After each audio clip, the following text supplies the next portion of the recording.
Author Salman Rushdie is awake and speaking with investigators. That's right. He was stabbed just before a lecture in Western New York last Friday.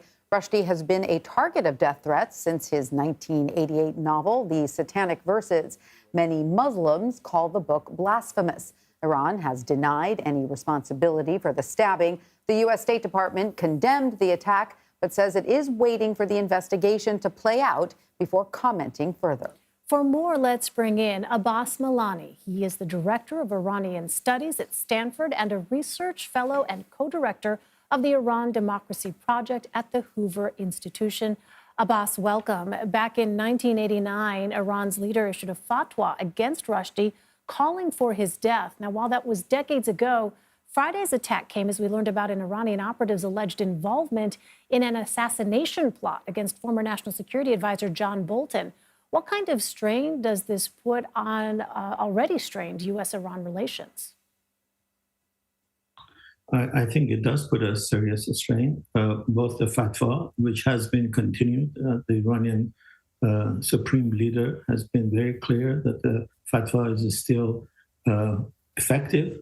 An Iranian institution directly controlled by Mr. Khamenei is offering $3.5 million to any terrorist that does the deed.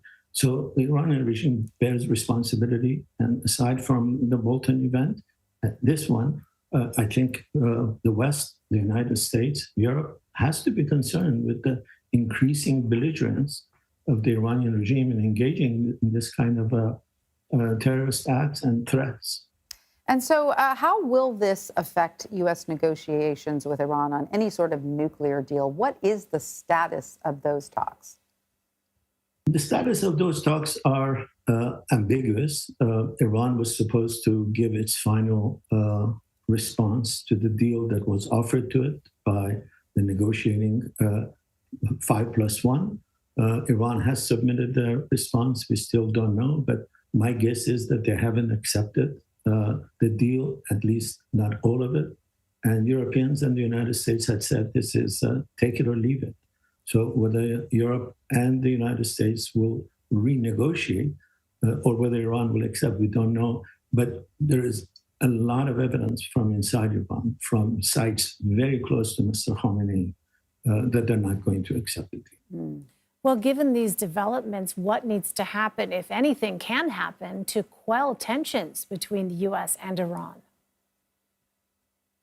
Well, I think we have to recognize that there is no military solution to this. I think the Iranian regime is banking on this, but the Iranian regime cannot survive on its own. And unless the international community makes it very clear to Iran that these kinds of actions, whether it is lying on its nuclear program or sending terrorists to kill American officials or Iranian journalists or British writers, stops, then the international community is going to bring more pressure on Iran to stop these kinds of shenanigans. Unless this kind of pressure is brought, this regime will continue doing this. They began this kind of a terrorist activity, this kind of taking hostages by taking American diplomats hostage. And when they saw the international community do virtually nothing other than put sanctions and make concessions to the Iranian regime and try to make deals with the Iranian regime, they just have learned a very bad habit. Now they have to be walked away from that bad habit unless the West wants to continue seeing these kinds of egregious behavior by a regime that literally knows no laws when it comes to its own people and increasingly to citizens in the West, dual Iranian, European, Iranian, American citizens. Abbas Araqchi, Director of Iranian Studies at Stanford, we thank you so much for sharing your expertise with us. My pleasure.